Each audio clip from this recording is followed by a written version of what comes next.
Aujourd'hui à l'émission, Sarah-Christine Bourriane nous parle de courageux marcheurs qui ont fait un long chemin pour la guérison. Benjamin Boivin nous présente un apostolat auprès des Autochtones au centre-ville de Montréal.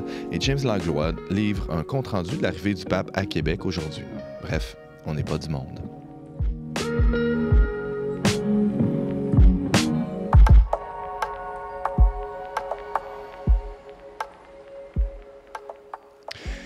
Bonjour à tous, bienvenue à cette édition spéciale de votre magazine Foi et Culture. Ici Antoine Malenfant en compagnie de James Langlois. Allô? Salut Antoine. Et Benjamin Boivin. Salut, ça va? Ça va très bien. Et on a aussi la présence exceptionnelle de notre journaliste Sarah-Christine Bourriane. Salut Sarah-Christine. Salut. Allô.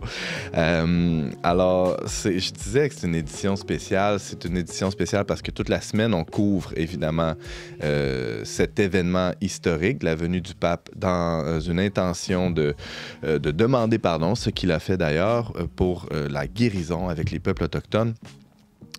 Et c'est une édition spéciale, très spéciale aujourd'hui parce qu'on enregistre de soir. Je ne sais pas à quel moment vous écoutez cette émission chez vous, mais nous, on est habitués de travailler de jour. Mais il y a une raison particulière qui explique ce changement d'horaire, James. C'est ça, là, on a choisi aujourd'hui de faire la journée 5 qui est normalement demain, le 28. Mais la veille, là, il se trouve, on est présentement mercredi soir, il est 29h moins quart.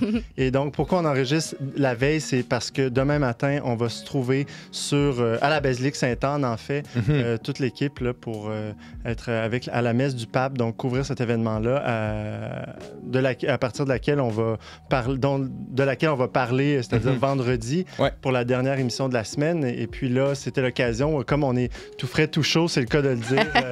On arrive des plaines, on a passé la bonne partie de la journée sur les plaines d'Abraham, on a vu le pape, on l'a accueilli, puis là, on s'est dit, tant qu'à faire, lançons-nous maintenant là, pour revenir sur cette journée spéciale. Absolument. Benjamin? Ben oui, ça a été une journée quand même assez intense. Comme James a dit, on a eu chaud, on a eu beaucoup de plaisir. On a rencontré toutes sortes de personnes aussi, des Autochtones, des Allochtones, toutes sortes de personnes qui étaient venues pour rencontrer le pape François. On a eu l'occasion d'échanger avec eux, avec des artistes également. L'occasion de déballer tout ça durant cette belle émission. Et une raison particulière pour laquelle on a chaud, c'est que moi, j'avais comme objectif de remettre une copie de notre dernier numéro au pape François. Et puis, imaginez-vous qu'on a réussi. Après de multiples tentatives. Ouais, le premier coup, il l'a vu, mais là, il ne pouvait pas le prendre parce qu'il était assis, puis il a fait signe à un garde du corps, puis le garde du corps n'a pas réagi. Là, on a couru, Benjamin et moi, jusqu'à l'entrée des plaines pour le rattraper une autre fois. Ça, déjà, c'est un premier exploit. J'ai pas réussi à vous rattraper. Même si tu n'avais pas réussi à remettre la revue, tu aurais réussi à faire courir Benjamin, c'est pas mal. Mais ma mission, c'était pas ça. Ma mission, c'était vraiment de remettre notre copie au pape. Et on a réussi. Donc, le deuxième coup, je lui ai tendu une deuxième fois. Là, il nous a vus, il a arrêté la pape mobile, il a fait signe à son bodyguard. Et là, on a une photo du pape là, avec, vous regarderez bientôt sur nos réseaux sociaux, on a une photo du pape avec le magazine Le Verbe. Non seulement tu l'as remis, mais tu as réussi à prendre la photo en plus. Rien de moins. Fascinant, mais malgré tout, bon, évidemment, là, on est un peu excités aujourd'hui de tout ce qu'on vient de vivre, beaucoup d'émotions. Ça restait une journée marquée par le recueillement. Il y a eu un accueil plus protocolaire qui a été fait. Bon, à l'aéroport, ça a été très rapide. Puis ensuite, à la Citadelle. On a pu voir les images là, pour plusieurs, du moins sur les écrans. Qu'est-ce que vous retenez là, de ce que vous avez vu? Bien, c'est sûr qu'il y a eu un aspect protocolaire à tout ce qu'on a vu, là, évidemment. Le pape François, étant un chef d'État, il arrive et puis il interagit avec le gouverneur général, le premier ministre du Canada, le premier ministre du Québec, etc., etc. Mais il a aussi prononcé un discours là, qui a quand même été un point fort de la journée. Assez long, hein? Oui, un assez long discours. J'ai hâte d'avoir le texte sous la main, là, parce qu'il y avait du stock là-dedans. Oui, il y avait pas mal de stock. Et puis ce discours-là a été rediffusé sur les plaines dans la langue dans laquelle le pape François est le plus confortable. Je crois que c'était en espagnol, avec des sous-titres. Et puis, il y a notamment été question de l'écologie comme justement un facteur de solidarité potentielle entre les peuples autochtones et les catholiques et les Allochtones en général. Et puis ça a été bien intéressant. Je pense que ce discours-là va probablement être un élément dont on va se souvenir beaucoup, je crois, dans la visite. Ben ouais. Sarah-Christine, t'as pu suivre un peu ce qui s'est passé du côté plus protocolaire? Oui, pas très protocolaire. Au début, je l'ai vu comme tout le monde sur l'écran. Moi, je suis pas allée à la citadelle. J'ai choisi plus d'être avec le peuple au milieu de la foule. Ben oui, et pas n'importe quelle partie du peuple. Tu auras l'occasion de nous en parler tantôt. Oui, c'est ça. J'ai plus vu l'avant-plan avec les Autochtones. J'étais comme avec eux au début. Puis ensuite, là, je les ai vus être proches du pape, un peu comme tout le monde. Là, on était comme devant les barrières. Pour ceux qui sont pas familiers avec comment c'était disposé, il y avait évidemment la grande scène avec des écrans géants et devant, il y avait un espace assez vaste là, où étaient principalement les membres des Premières Nations qui voulaient être aux premières loges là, de cet événement culturel. Il y avait plein de spectacles. Ça, c'était bien pensé pour qu'eux y aient vraiment accès, mais c'était quand même un long périmètre. Là, même le pape est retourné à l'archevêché, donc il y avait vraiment des gens, c'est ça, assez étendus, en fait. Il y avait, c'est ça, on dirait peut-être qu'il n'y avait pas tant de personnes sur les plaines, mais si tu regardes dans l'ensemble, il y avait vraiment beaucoup de gens partout. Là. Puis quand on est comme sortis, on voyait qu'il y avait c'est là qu'on l'a constaté. Quand tout ce monde-là a quitté les lieux, il y avait des milliers de personnes. Là, Parce que exactement. Même, moi, je suivais un peu sur Twitter, puis il y a des journalistes qui étaient dans le convoi avec le pape qui sont sortis de l'aéroport. Puis dès la sortie de l'aéroport,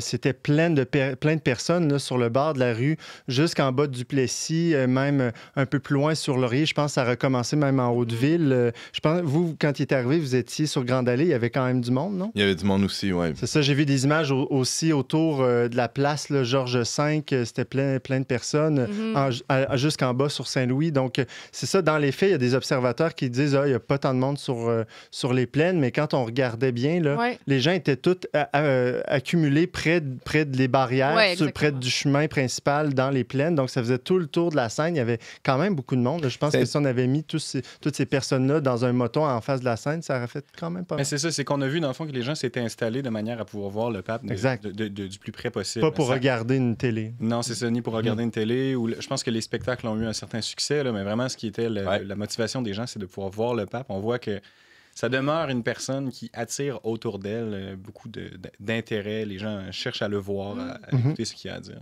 Ça demeure important. Une grande diversité aussi dans la foule, des plus jeunes, des plus vieux, évidemment une grande représentation là, de personnes provenant des communautés autochtones, des touristes aussi, des immigrants. En fait, il y avait... même parmi ceux qui étaient pas des personnes autochtones, il y avait des gens de toutes sortes de nationalités différentes là, qui étaient là, probablement, effectivement, comme tu dis, des touristes. Là. Pas nécessairement des gens qui ont fait le tour du monde pour se rendre jusqu'ici. Non, mais qui étaient intéressés par ça. De passage, là, c'est sûr. C'est en voyage ici, puis que tu sais que le pape passe. C'est un beau bonus.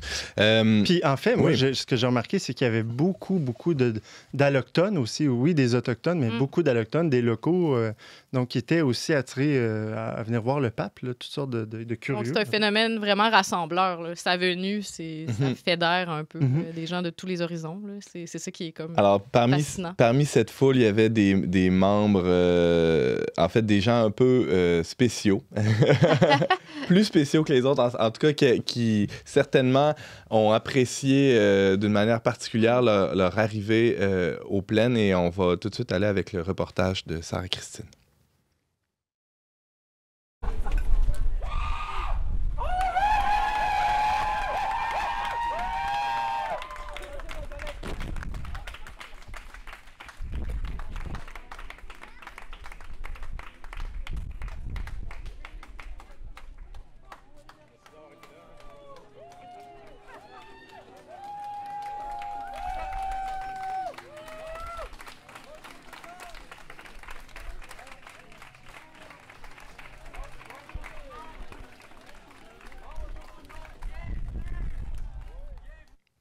On entend des gens dire bienvenue, des gens qui applaudissent. On entend du vent dans le micro. Il y a du vent dans le micro aussi. Hein. C'est du journaliste de brousse, de terrain. Yes! Sur le terrain, voilà.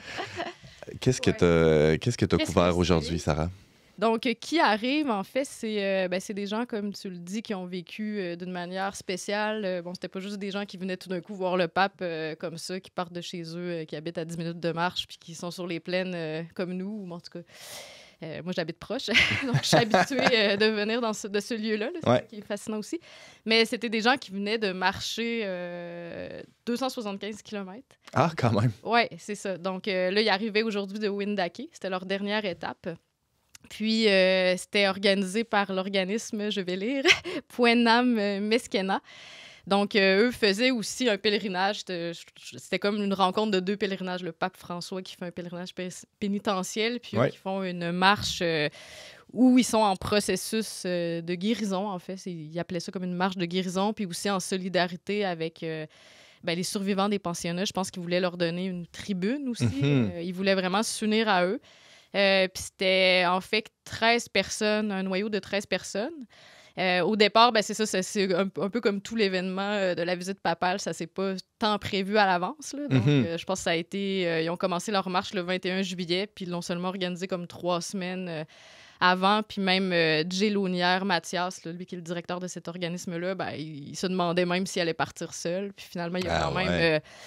Puis ça rassemblait beaucoup de jeunes autochtones. Le plus jeune avait 17 ans, mais il y avait aussi 2 doyennes, là, 2 femmes vraiment splendides. Là. J'étais émerveillée de les voir, là, une de 62 ans, une autre de 72 ans. Tu voyais comme la sagesse sur leurs traits. Là. C'était beau à voir. Puis il y avait le fondateur aussi qui était avec eux. Puis à eux se sont joints de plus en plus de personnes. Donc quand ils sont arrivés, en fait, il y était environ 70, je pense, quand même. En tout. Dis-nous, Sarah, d'où ils sont partis? Là? Tu dis qu'ils ont fait 275 km, sont arrivés sur les plaines quasiment en même temps que le pape, là, quelques minutes, quelques heures de différence. Plutôt quelques heures. Ouais, quelques heures, quand même. Il était derrière la papa mobile. Ouais, c'est ça. D'où ils partaient? Il partait du pensionnat de Pointe-Bleue, je pense, ou en tout cas de Mesteiache. Mesteiache, oui, c'est la communauté Innu là, qui est juste à côté de Roberval. Bon, merci de la précision. Puis là-bas, il y a un pensionnat de Pointe-Bleue, je pense qu'il est fermé en 91. D'ailleurs, il y avait une des survivantes qui était allée, qui avait fréquenté ce pensionnat-là. Elle a même été arrachée de la forêt en plein territoire de chasse là, pour être amenée là-bas quand elle était jeune.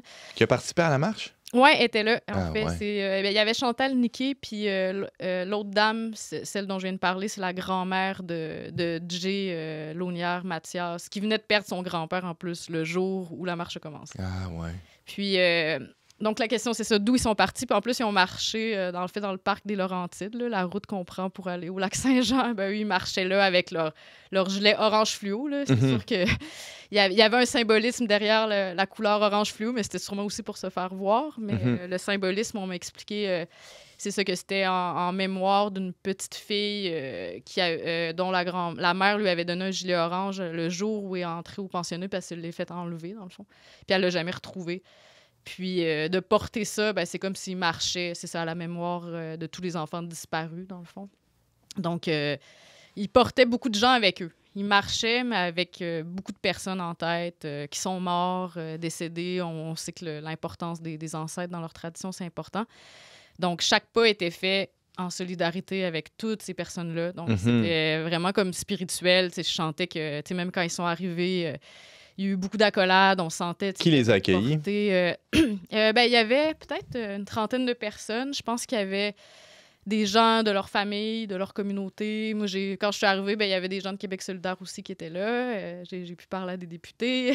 C'est ça. Il y avait des gens aussi du Centre de justice réparatrice, d'autres qui se sont joints à eux aujourd'hui, comme l'aumônerie communautaire se sont joints à eux, par exemple, à Le Bourgneuf.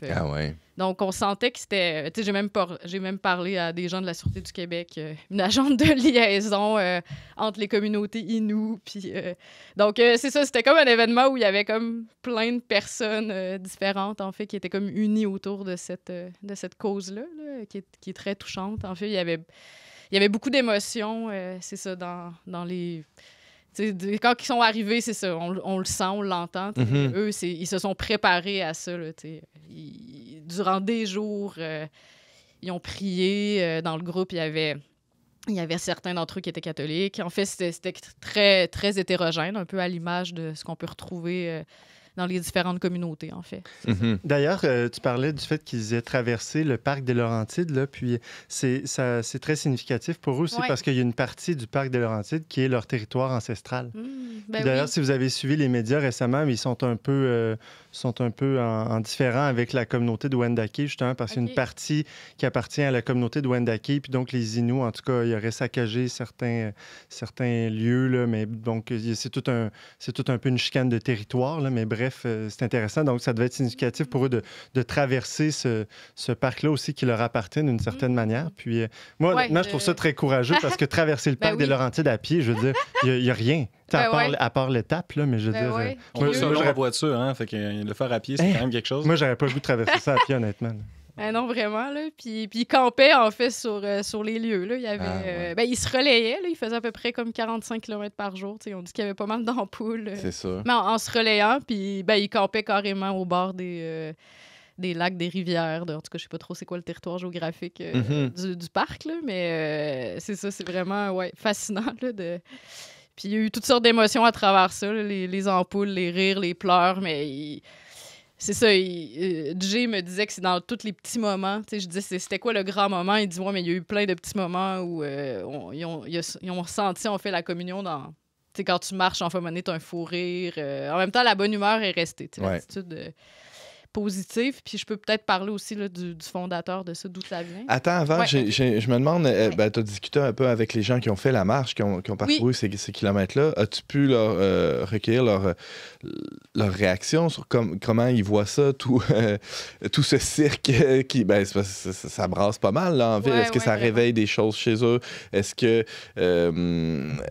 voient ça d'un bon œil? Cette démarche de réconciliation là, qui est faite, qui est entamée par l'Église? C'est ça, avec le fondateur dont je vais parler de l'historique. Lui, il voyait ça quand même d'un bon œil. Il pense que les excuses, c'est très bien que le pape, dans sa fragilité, soit venu. Pour lui, c'est très parlant, là, juste le fait qu'il soit présent, qu'il soit là. Il pense que peut-être que les excuses pourraient être plus complètes, mais il sent que le processus d'excuses, c'est bien, mais que là, on serait rendu peut-être à la réparation. Puis que c'est ça, c'est bon les paroles, mais il faut que ça se traduise en actes qui vont suivre dans le temps. Là. Qu'il y ait une vraie démarche de réparation qui soit faite. Mais c'est un bon premier pas. C'est sûr que c'est un processus comme la marche. Leur marche est un processus. Il y en a que... C'est ça. Je pense qu'il y en a qui faisaient vraiment juste la marche pour la marche, mais que... puis il y en a d'autres aussi. J'ai parlé à une des survivantes qui, elle, est très, très catholique. Fait que ça représente un petit peu... c'est ça. Mais je pense que les gens sont heureux s'ils l'ont fait, en fait. Juste le fait d'être venu ici à pied, tout un accomplissement. Puis que ça soit ça le but de venir ici aux plaines, c'est sûr que c'est lié à ça. Là, c'est comme... Mais chacun l'a vécu dans un processus de guérison personnelle, je pense, avant tout. Puis... ensuite, ça c'est probablement que là, ça continue. Il y en a probablement qui venaient à Sainte-Anne, d'autres non. Il y avait beaucoup de jeunes aussi, donc je pense que les jeunes n'ont pas le même rapport que les aînés, mais ils sont très conscients que c'est des descendants. C'est ça. Beaucoup d'entre eux descendent de survivants, donc c'est aussi...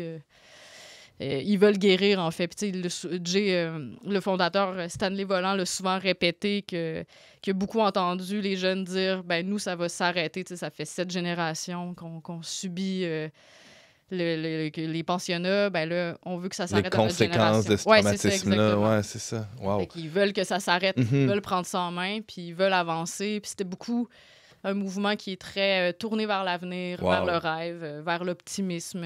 On sentait ça, là. Qui n'était pas dans l'amertume ou la rancœur. On sentait que l'occasion de la venue du pape, c'est une ouverture vers quelque chose de plus grand, puis qu'on veut se prendre en main. En fait, qu'on veut accomplir le potentiel que cette culture-là porte. Puis...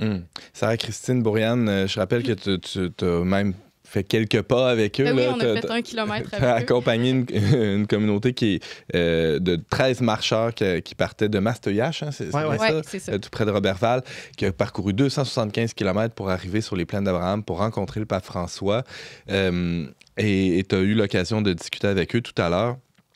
Tu disais qu'ils étaient soutenus, ou en tout cas que le moteur de ça, c'était un organisme qu'il y a dans leur communauté. Parle-nous-en un peu. Oui, c'est ça. Cet organisme-là, je pense qu'ils font la promotion. En fait, je vais parler, c'est ça, de l'initiative. C'est un docteur, un chirurgien. je sais plus si c'est un Inou, là. En tout cas, c'est c'est Stanley Volant. Ouais, c'est ça. C'est un Inou, ouais. Puis lui, dans le fond, sa mère a vécu les pensionnats, elle est morte d'alcoolisme. Donc, ça a été assez tragique, la fin de sa vie. Grande tristesse, dépression. Puis lui-même, je pense qu'il avait plus envie de vivre. Il a fait une grosse dépression. Il était allé à Saint-Jacques-de-Compostelle. Puis il a comme fait un rêve, finalement son rêve, ça s'est avéré être un songe, une vision. Je pense que dans la culture autochtone, on accorde une importance à certains rêves qui peuvent être prophétiques. Puis dans ce rêve-là, il se voyait revenir sur son territoire, aller marcher pour donner de l'espoir aux communautés. Puis il a accompli en fait cette vision-là. Donc quand il est rentré de son voyage, il a marché 6000 kilomètres. Puis je me souviens plus le nombre de communautés qu'il a visité, mais il est allé parcourir les communautés entières dans le Canada. Puis il y avait un bâton, il l'avait, là, c'était son bâton de marche. Il appelle ça le bâton du rêve. Puis dans le fond, il dit que ce bâton-là a comme contenu 22 000 rêves. Bon, je sais pas s'il les a comptés, là, mais... Il demandait aux gens c'était quoi leur rêve. Oui, il demandait aux gens c'était quoi leur rêve. Puis...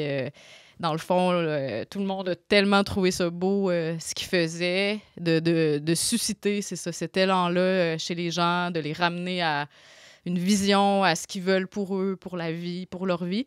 Donc, les gens ont dit, pourquoi tu fondes pas, un organisme. Là, c'est l'organisme qui s'appelle Chemin aux 1000 rêves, je pense. Je l'ai noté quelque part. En tout cas, c'est ça que ça veut dire, je pense, en gros. Puis là, Jay Launière-Mathias, c'est comme devenu le directeur général. Mais lui aussi était là à la marche. Puis pour lui, c'est aussi important de promouvoir des saines habitudes de vie. Aujourd'hui, il marchait vraiment là, dans le but de la cause des survivants, là, pour leur donner une visibilité. Mais ça s'inscrit aussi plus globalement dans cette redécouverte du rapport au corps, à la nature. Ouais. Ah, c'est intéressant. Dans une perspective holistique. Là. Puis lui, il disait qu'il comparait, certains problèmes de santé qu'il y avait dans d'autres peuples qui avaient aussi vécu... le même sort que d'autres aborigènes, puis ils observaient un peu les mêmes troubles. Le sédentarisme a causé des problèmes de santé publique. Mais on le voit chez les non-autochtones, comment être sédentaire, ça nuit, mais imagine chez les Autochtones qui étaient nomades, qui ont été sédentarisés presque de force parfois. Alors, j'imagine le choc culturel encore plus grave. Oui, vraiment. Et les conséquences de santé aussi. Oui. Puis lui, il est très conscient de ça, puis c'est un petit peu ce qu'il valorise là, dans le message de la marche qui est très... marcher, c'est le rapport direct au corps, à la nature. Au territoire. Oui, exactement. Ouais, comme James le soulignait. C'est ça. Moi, j'ai déjà fait Compostelle plus jeune. Puis de fait, quand tu marches, c'est un autre rythme. C'est lent, t'observes. C'est pas comme en auto où t'as pas le temps là, de rien voir, de t'arrêter. C'est... Ouais, puis tu marches, peu importe la météo, t'es là, t'es en rapport avec l'environnement, là, c'est ça. Mais ce qui est beau aussi dans cette initiative de la marche, c'est que ça a été un peu décidé là, lorsque l'annonce du pape, quelques temps après que l'annonce du pape ait été annoncée. L'annonce du pape a été faite, là, c'est ça. Puis, donc, les organisateurs, au fond, ils ont décidé de les intégrer un peu au programme de manière très spontanée. Hein, ça s'est fait quand ils ont vu cette initiative-là. Ils se sont dit, tiens, on va les accueillir. Puis là, il y avait déjà le programme de musique, de rencontres interculturelles sur les plaines. Et donc là, ils ont vraiment inséré ce pèlerinage-là à l'intérieur de l'accueil du pape sur les plaines. Oui, parce que c'était une initiative indépendante. Puis en plus, le thème, c'est marcher ensemble. Puis là, ils sont arrivés, vous êtes descendus jusqu'en bas. Eux sont montés sur la scène, puis ils ont fait toutes sortes de prises de parole. C'est ça, le but, c'était que là, ils arrivaient au kiosque Edwin Bélanger, qui était le seul lieu à l'ombre, peut-être sur les plaines. On leur offrait un repas, de l'eau. Là, ils ont été assaillis par toutes les questions des journalistes. Je pense qu'ils n'ont pas trop eu le temps de se reposer. Puis ensuite, là, on se dirigeait avec eux vers la grande scène. Puis là, ils ont monté sur scène. Il y avait un groupe aussi qui jouait avant. Je me souviens plus du nom, mais il y avait un tambour, en fait, qui avait été fabriqué pour cet événement-là. Oui, c'était 3 femmes, si je me rappelle bien. Oui, ou... regarde, je sais plus, mais en tout cas, ils utilisaient un tambour pour jouer, puis là, ils ont réutilisé ce tambour-là dans leur présentation. Ils ont présenté qui était dans leur langue aussi. Donc, ils ont eu une visibilité. Là, c'est comme si leur démarche a abouti d'une manière... Puis après, on voyait tous les gilets oranges là, par terre. Oui, parce qu'après, ils en ont distribué à d'autres personnes. Donc, il y avait une visibilité autant point de vue de la couleur que... Sarah-Christine Bourriane, tu nous parlais de cette initiative fort intéressante d'une grande marche qui a été organisée dans les derniers jours jusqu'aux plaines de Mastoyache jusqu'aux plaines d'Abraham, un groupe, un noyau de 13 personnes, mais d'autres personnes se sont jointes à elle, des membres de la communauté Innu essentiellement. Merci beaucoup, Sarah-Christine, de ce compte-rendu. Ça fait plaisir. On s'en va-tu en pause musicale? Une petite pause. Une petite pause. Ouais.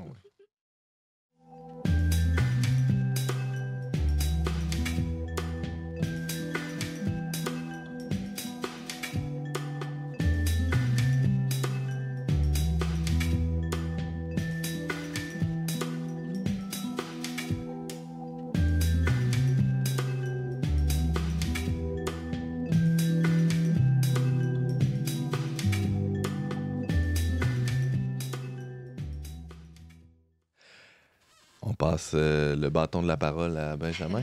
Le chiffre du jour, Benjamin. Ben oui, c'est ça. Aujourd'hui, le chiffre du jour, c'est 1999. C'est un gros chiffre. Tu avais des plus petits chiffres que ça. Ah, c'est ça. Ça grossit d'une journée à l'autre.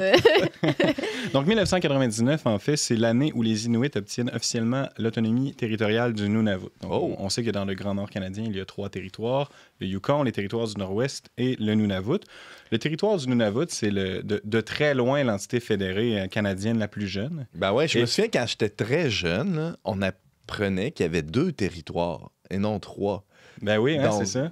C'est vrai. Hein? Ça montre ton âge. Ça montre un peu mon âge. Donc rappelle-les les 3 territoires. Donc, c'est le Yukon, les territoires du Nord-Ouest et maintenant le Nunavut. Puis le Nunavik, lui, il rentre pas là-dedans. Le Nunavik, c'est le nord du Québec. Ouais, c'est ça. Mais lui, il fait pas partie de cette territorialité qui était accordée aux Inuits.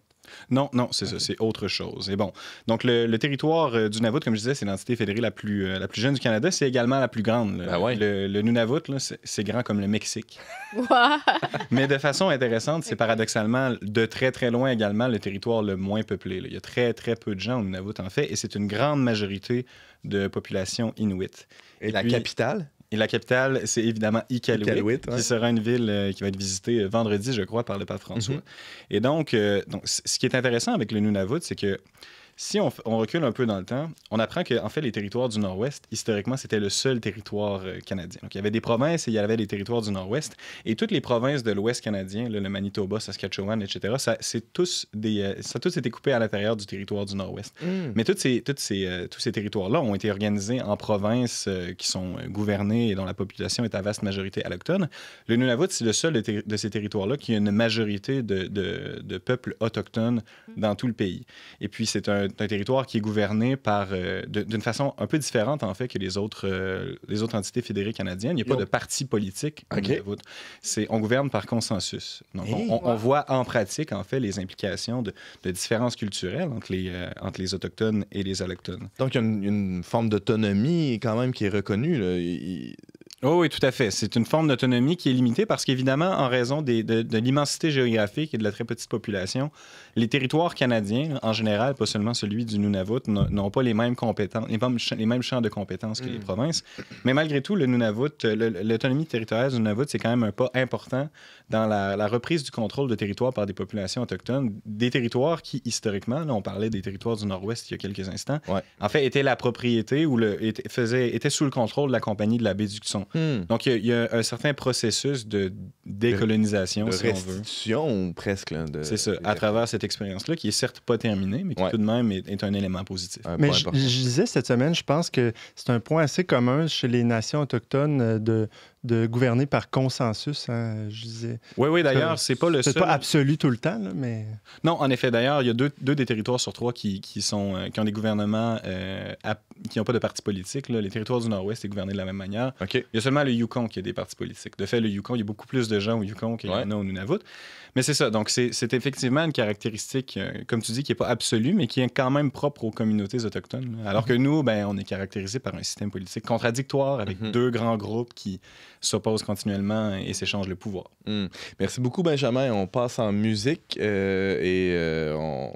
est-ce qu'on nous dit c'est quoi tout de suite? Oui, on pourrait bien. Oui, je vais vous faire entendre, d'ailleurs, qui a joué sur les plaines cet après-midi. Il s'agit de Beatrice Deer. C'est une artiste inuit. Vous allez entendre un peu dans sa manière de chanter. Même elle fait du chant de gorge quelquefois, là, c'est le chant traditionnel inuit. Écoutez bien.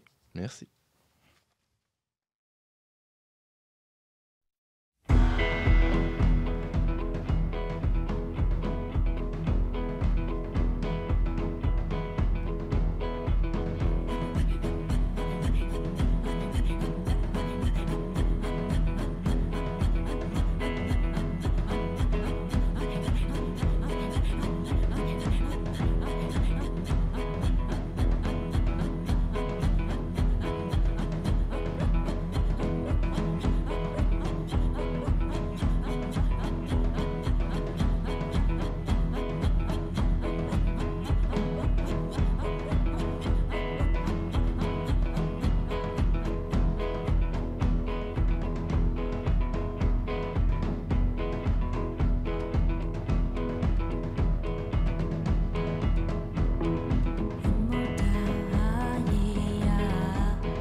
Vous êtes toujours à l'antenne d'On n'est pas du monde.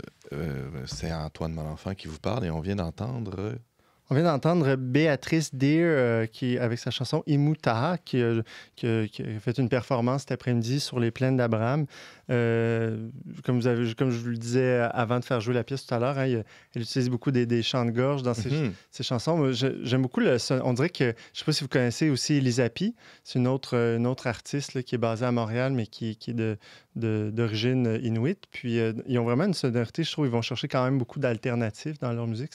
C'est intéressant. Moi, j'aurais aimé ça voir Elisa P sur les plaines, mais je pense que Beatrice Deer est à découvrir aussi comme artiste. Là, donc, voilà. Moi, je l'ai découvert cette semaine. Puis c'est vraiment bon. Ouais. Puis cet après-midi, même scéniquement, elle était très intéressante. Elle dansait avec un espèce de grand voilage là, autour d'elle. Comme un châle. Un châle, oui. Puis elle tournait sur elle-même. Elle était très énergique. Très élégante. Très élégante. Ouais, c'était beau. Alors, tu parlais que tu étais sur les plaines, James. T'as pas chômé, là. Cet après-midi. On y était tous, mais James, lui, n'a pas chômé. James a travaillé spécialement fort. Bon, on avait des bribes tout à l'heure de tes expériences, mais c'était... D'ailleurs, on a encore... Ben ouais, c'est la preuve que vous faites partie des médias accrédités. On vous félicite. Ouais. Mais il s'est passé quand même pas mal. Bon, on parle du pape, là. Ouais. Mais il y avait tout un événement culturel, une rencontre culturelle vraiment intéressante cet après-midi sur les plaines d'Abraham. Une chance, hein, parce que comme ça a été annoncé, le pape a eu du retard dans son vol, donc tout a été un peu décalé. Nous, on était arrivés sur les plaines, il était quoi? 1 heure, après 1h30, 2 heures, quoi. Puis c'est ça, l'animation était commencée sur les plaines. Il y avait quand même commencé à avoir des gens qui s'attroupaient, aussi des gens devant la scène, les performances musicales qui avaient lieu. Donc, on est arrivé sur les plaines au son des tambours et des voix. Il y avait 3 femmes qui chantaient avec des voix polyphoniques, donc c'était quand même beau. Puis voilà, il y a des artistes comme ça. Bon, évidemment, on a parlé de l'arrivée des marcheurs et là, ça continuait ce soir, hein, parce que tout ça s'est déroulé. Bon, les marcheurs, ensuite, il y a eu des arrêts, le temps qu'on a vu le pape sur l'écran géant arriver à l'aéroport. Et puis, on a vu aussi le pape défiler, arriver à la citadelle. J'ai le nom, je pense, du groupe que je cherchais, Black Bear. Étiez-vous là pendant qu'ils jouaient? Ah oui, ils ont joué cet après-midi? Oui, je pense qu'ils étaient censés être là. Ah, mais je pense que c'était eux qui étaient peut-être là avant. Mais... Oui, c'est possible. Okay. Mais voilà, c'est ça. Donc, on a vu tout ça. Ça a été entrecoupé aussi. C'était vraiment une occasion de découvrir plusieurs groupes. Oui, puis CDQ ont montré sur écran certains de leurs reportages. On en a parlé cette semaine avec André Paul à la Basilique, etc. Donc, il y a eu des prises de parole. Il se passait plein d'affaires. Tout ça dans l'attente de finalement voir le pape arriver. Il était quoi, vers 7h15? Hein, parce que, puis bon, a été diffusé aussi le moment, la citadelle, la prise de parole de Justin Trudeau, de la gouverneure générale Mary Simons, et ensuite l'adresse du pape. Et finalement, quelques minutes après, on a vu les gens commencer à s'attrouper là, à l'entrée de la citadelle. Et puis, on a vu le pape arriver dans sa pape mobile. Puis, les gens étaient très contents. Il a quand même pris le temps de... Oui, il a pris des bébés. Il a pris le temps de vraiment faire le tour des plaines. Mais finalement, ça a été quand même long parce qu'au début, on se disait, coudonc, il n'y avait pas tant de monde sur les plaines. Mais ça s'est vraiment au fur et à mesure de l'après-midi. Là, il y a des gens qui ont commencé à arriver, à s'attrouper. Puis... Ben oui, c'est ça. Ça s'est fait en séquence. Là. Comme tu disais, là, il y a beaucoup de journalistes durant la journée, on voyait sur les médias sociaux, qui commentaient l'absence finalement de foule, là, de toutes sortes de manières, avec plus ou moins de bienveillance. Mais comme on disait, finalement, il s'est quand même accumulé une quantité non négligeable de personnes. Puis comme tu disais, James, on a eu l'occasion de découvrir toutes sortes de musiques qui, malgré tout, là, ne se rendent peut-être pas aux oreilles de la plupart de la population encore. Peut-être que ça va être l'occasion d'en découvrir davantage. Je crois d'ailleurs que tu as eu l'occasion de parler avec un ou deux d'entre eux. C'est ça. Ce soir, ça se poursuivait. Donc, il y avait Mayton. J'ai rencontré un des membres de Mayton, là, Mathieu Mackenzie, qui se trouve être le fils de Florent Volant. Florent Volant, merci, j'avais un blanc, là, je pensais à cette année. Florent, donc, qui est un autre artiste autochtone très connu. Et puis, Mathieu Mackenzie, je vous le fais entendre maintenant. Alors, au fait que quand tu as appris que le pape venait au Canada, là, comment tu as réagi? J'ai réagi... J'étais content, moi. Ouais. Moi, j'étais content parce que je pense à ma grand-mère. Tu sais, je pense Ils sont des survivants. Ma grand-mère qui a cru, qui a eu sa croix jusqu'à sa mort. Je pense à mes ancêtres, à mes grands-parents. Quand je pense au pape, quand je pense à l'avenue du pape, je pense à eux, à mon grand-père, à ma grand-mère. C'est à eux que je pense. Puis aujourd'hui, j'ai une pensée pour eux. Puis évidemment, j'ai une pensée aussi pour mes parents, mes oncles, mes tantes, ma mère, mon père qui ont fréquenté le pensionnat. Je pense à tous ces gens-là aussi, tu sais. Fait que, tu sais, c'est ça. C'est ces pensées-là qui me sont venues quand j'ai entendu l'avenue du pape. Est-ce que toi, personnellement, t'espérais qu'ils viennent un jour faire cette demande de pardon? C'est sûr, moi, vu que je suis pas un pensionnaire, tu sais, je comprends pas toute l'ampleur de ce que les pensionnaires ont vécu. Je n'ai entendu parler par mes parents, par mon père, par ma mère, des petits bouts, tu sais, par des survivants de ma communauté, où est-ce qu'ils m'ont conté un petit peu ce qu'ils ont vécu, tu sais.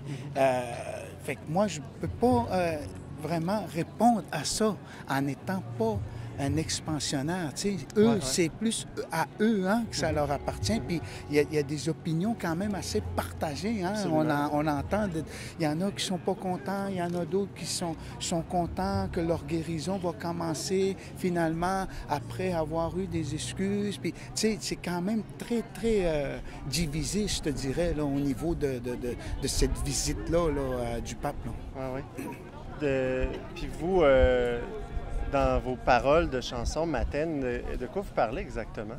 Mais c'est un peu ça. C'est un peu tout ça, là. Toute la perte de la langue actuellement qu'on vit, les langues autochtones sont en danger. Tu sais, on chante beaucoup pour ça, pour la sauvegarde des langues, la culture, comment aussi la drogue, l'alcoolisme détruit des familles dans les communautés. Puis, on chante beaucoup sur ces thèmes-là. Puis, comment nous aussi, c'est difficile. Nous, on est des enfants, des survivants. Fait que, nos parents, ils ont passé beaucoup d'années dans des pensionnats. Fait qu'on a quand même des impacts, nous autres aussi, là, des enfants, là, ça suit. Là, moi, je le vois, puis je le vis, mais j'ose espérer qu'on peut revenir puis être fier d'être Innu, d'être autochtone.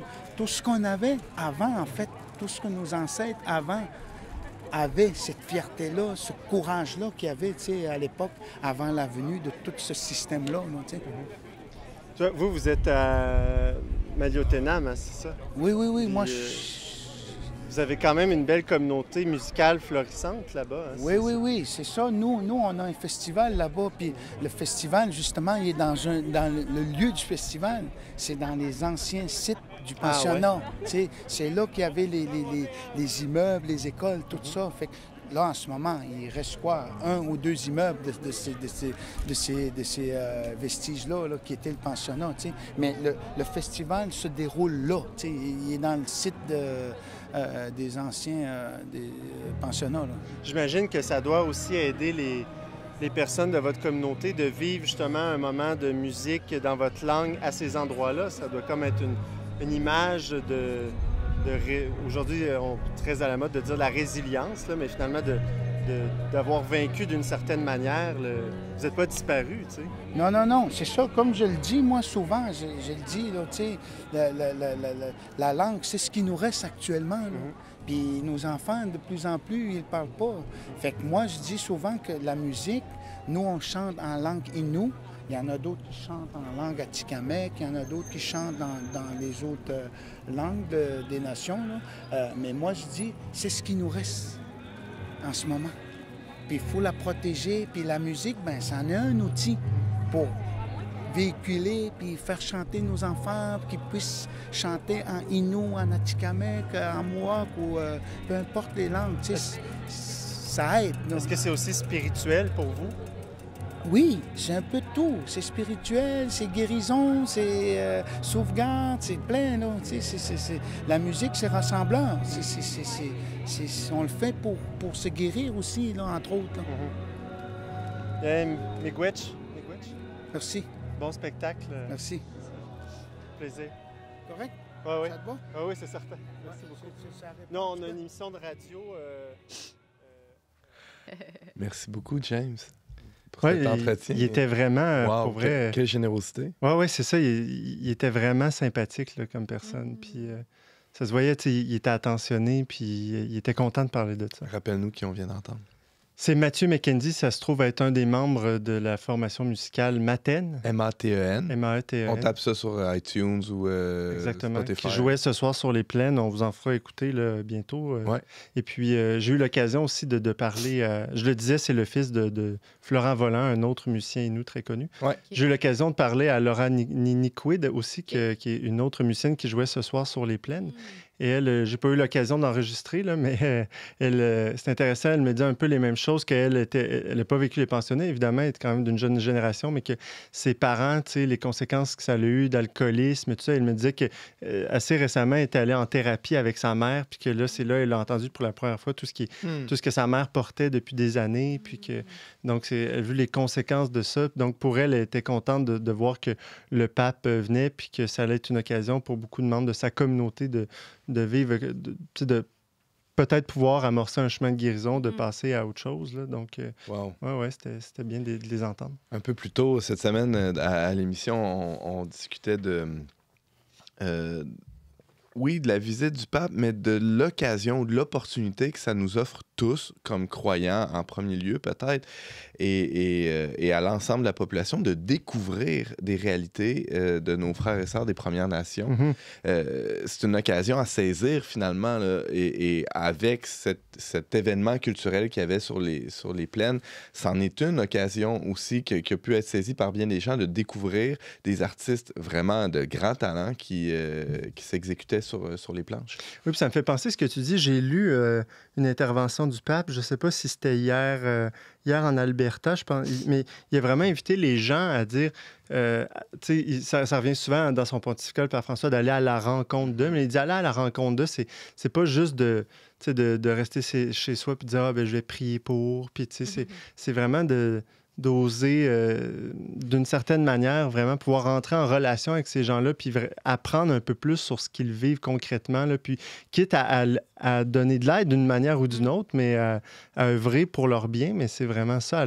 Comme le pape nous a vraiment exhorté à faire ça. J'entendais quelqu'un dire qu'il y avait des gens qui réclamaient des gestes, que le pape a fait des excuses, a formulé des excuses, mais il y a des gens qui réclament des gestes plus concrets. Le pape, il va retourner chez eux. Le pape va être au Vatican, il ne pourra pas. Puis une église universelle. Alors, ça va être aux chrétiens, aux catholiques, sur le territoire canadien, là, sur l'ensemble du territoire, qui vont devoir prendre le relais, en quelque sorte. Oui, absolument, je pense. Puis. Non, puis c'est dans des trucs très simples. Là, je me dis, on en a parlé plus tôt cette semaine, mais je donnais l'exemple du festival Koué qui est ici à Wendake chaque année. Ça peut être une occasion qu'on a comme allochtones de connaître un peu plus leur culture. Puis, Quand j'ai rencontré Serge Roch, là, je pense que l'article est sorti. Il est sorti. Ouais, il est sorti. Vous irez lire. Sur leverbe.com. Je vous en dis pas plus. Baroblique visite papale. C'est ça. Mais ça m'avait beaucoup touchée parce que comme journaliste, oui, j'écris un article, mais c'est une rencontre. Puis lui-même dit, la réconciliation, je la vis à tous les jours en serrant des mains, en faisant des conférences, en rencontrant des gens. Puis, c'est pas deux institutions qui se rencontrent, ouais, c'est des personnes. Puis lui-même était comme pas super enthousiaste que le pape vienne. Là. Il dit, j'aimerais mieux aller à un show C'est plein à soir, en temps du festival d'été, que de voir le pape. Mais puis là, je lui disais, t'as accepté quand même d'être interviewé par un médium catholique. Puis il dit, oui, ça fait partie de la réconciliation, de m'avoir dans sa cuisine. À me parler de ce qu'il a vécu, qui était douloureux face à l'Église. Puis même, ça a fini, il m'a dit, puis toi, Dieu, là, pourquoi tu crois en ça? Puis discussion, dans le fond. Puis c'est juste ça, la rencontre d'être humain à un être humain qui pense pas la même chose. Désintéressé. Oui. T'étais pas là pour le convertir. Autant que pour lui comme pour moi. Moi aussi, finalement, j'ai vécu, j'ai écouté son vécu comme lui a écouté le mien. Puis c'est sûr que eux, ils ont un passé, c'est ça, douloureux. Puis, mais de juste comme... c'est sûr, je représente pas l'institution, mais quand même, j'adhère comme catholique. Je représente d'une manière. Puis de juste avoir cette rencontre-là. Lui, c'est ce qu'il fait à tous les jours, en fait, en allant... puis de fait, en allant peut-être à un événement comme à Wendake, ou de juste... C'est ça, se rencontrer, en fait. Ouais. Parce que souvent, on n'a pas vraiment de lieu où le faire. Puis... fait que ça, je trouvais ça intéressant, en tout cas. Ça me rappelle aussi un moment intéressant qu'on a vécu cet après-midi. Il y a quelqu'un qu'on connaît dans l'organisation là, de la visite papale qui nous a dit que vraiment, il y a eu des temps un peu plus difficiles dans ces 2 mois d'organisation où des fois, avec certaines communautés, certains représentants autochtones, il a fallu vraiment s'asseoir, prendre du temps, puis être présent dans des réunions longtemps, puis plusieurs fois, pour que les liens commencent à se créer, puis qu'à un moment donné, les murs tombent, puis que là, les amitiés se créent. Et donc, je trouvais ça beau parce que c'est pas juste, comme tu dis, c'est pas juste dans le fait que le pape vienne au Canada, puis que là, le pape demande pardon, que ça se crée de manière un peu virtuelle ou abstraite, là, les liens entre les peuples puis les gens. Ou dans les hautes sphères. C'est ça, dans les hautes sphères, mais ça se fait concrètement aussi à travers un événement comme celui-là de la visite papale ou comme nous dans c'est ça, ou comme nous dans un contexte professionnel qu'on doit rencontrer des gens. Bien, tout ça, la réconciliation, les rencontres se font est en marche. Oui, exactement. Eux, ils le vivent déjà depuis longtemps, en fait. C'est comme nous, là, on en parle. On allume. C'est ça, mais eux, c'est comme ça fait plusieurs décennies, ou en tout cas, qui sont... Ben, nous, il nous aura fallu le pape, parce que le pape, il y a beaucoup de traction, puis avec sa personne, finalement, il a amené beaucoup de motivation, d'occasion de se rencontrer, qui peut-être s'il n'était pas venu... Ça leur donne de la visibilité à leur cause, à le fait que tous les médias en parlent, que le spot soit là-dessus. Moi, je trouve que ça donne une belle ouverture, en tout cas, pour ce... Ouais. Mais on a perdu ça, en fait, parce que, je veux dire, nos premiers descendants français, ici au Canada, au Québec, en Nouvelle-France, je veux dire, quand on pense à Champlain, les alliances qu'il y avait avec les Hurons... mais il y avait tout à apprendre des Premières Nations. Ouais. Tout à apprendre pour le territoire, pour les façons de survivre dans ce territoire-là. François de Laval qui a défendu les Autochtones face à la vente d'alcool des commerçants français. Marine Incarnation qui a traduit des textes dans les langues autochtones. C'est vraiment... Puis on sait même que sur la bataille des Plaines, il y avait des Autochtones à nos côtés contre les Anglais. Donc, on était... Puis je pense que c'était le grand rêve de Champlain, certains historiens disent, de fonder une nouvelle nation où il y avait cet échange-là. Wow! Tout près de chez moi, à Courville, j'invite les gens à aller au parc Les Chouris. Il y a une plaque mémorielle d'un des premiers couples. Je pense que c'est le premier mariage officiellement entre un colon et une membre des Premières Nations. Je ne me souviens plus. Je pense qu'elle est Huronne. Et ils ont eu une dizaine d'enfants, je pense, ensemble. Donc, de ce mariage-là est né déjà peut-être les premiers métis officiellement. Oui, dans nos arbres généalogiques. Oui, c'est ça. Alors, je trouve ça beau qu'il n'y a pas de monument. C'est une petite plaque de rien du tout, mais à ce lieu-là a eu lieu le premier mariage. Okay, wow. Pourquoi je dis ça? Parce qu'on parlait alors, puis qu'on a tout perdu ça, ce contact-là très... la modernité a fait en sorte l'histoire que chacun est de son bord, puis voilà. Est-ce qu'on a une autre chanson, James? Non, je pense qu'on pourrait juste prendre une pause musicale, puis Benjamin, il y a quelque chose, certaines choses à nous parler avant de clore l'émission. Oui, c'est bon.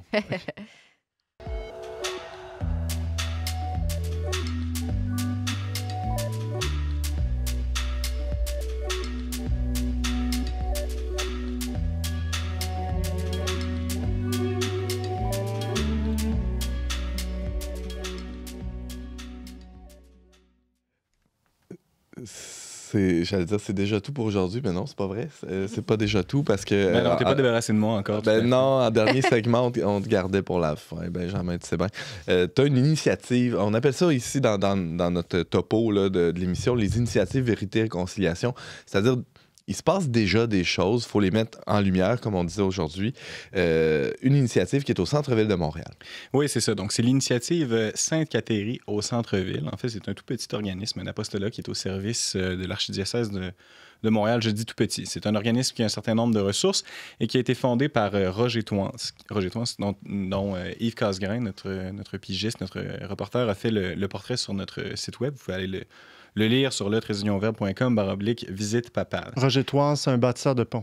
Oui, exactement. Wow. Et donc, lui, il a fondé cet organisme-là qui vise différents objectifs, notamment de créer des occasions de rencontres entre autochtones catholiques à Montréal, de leur donner des occasions de se rencontrer et d'échanger sur leur réalité, qui est quand même une réalité assez particulière, qui recoupe une partie non négligeable, mais quand même mineure numériquement de l'Église. C'est aussi un organisme qui vise à créer des opportunités pour les autochtones catholiques de célébrer de façon liturgique ensemble, finalement. Donc, tout récemment, là, je pense que c'était le 21 juin, il y a eu une messe pour commémorer les peuples autochtones du Canada, qui a été organisée notamment par cette... C'était la Journée nationale des peuples autochtones. Exactement, oui. Donc, à cette occasion-là, il y a eu une messe et cet organisme-là a été impliqué notamment par l'entremise de M. Toonce. Et finalement, là, qui est une partie quand même importante du travail qui est fait, c'est de donner du soutien aux personnes autochtones en situation d'itinérance dans la région de Montréal, qui souffrent beaucoup et qui retrouvent dans cet organisme-là, finalement, l'occasion d'avoir une écoute particulière, une écoute chrétienne.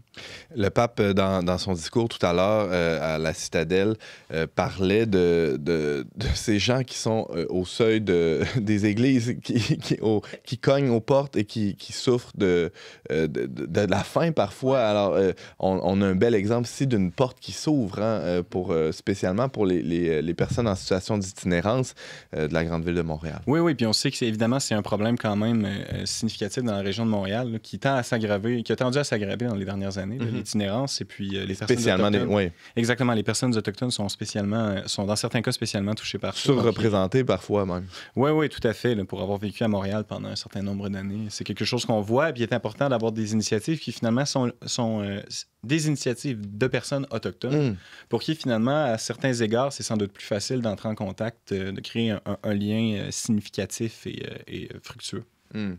James? On a appris l'existence aussi peut-être d'une autre initiative qui s'appelle The Cattery Native Ministry. C'est dans le diocèse d'Ottawa. Oui, donc, ça fait depuis 20 ans qu'ils œuvrent avec les Autochtones à la réconciliation. Ils ont fait ils font à peu près 21 conférences par année sur la guérison et la réconciliation.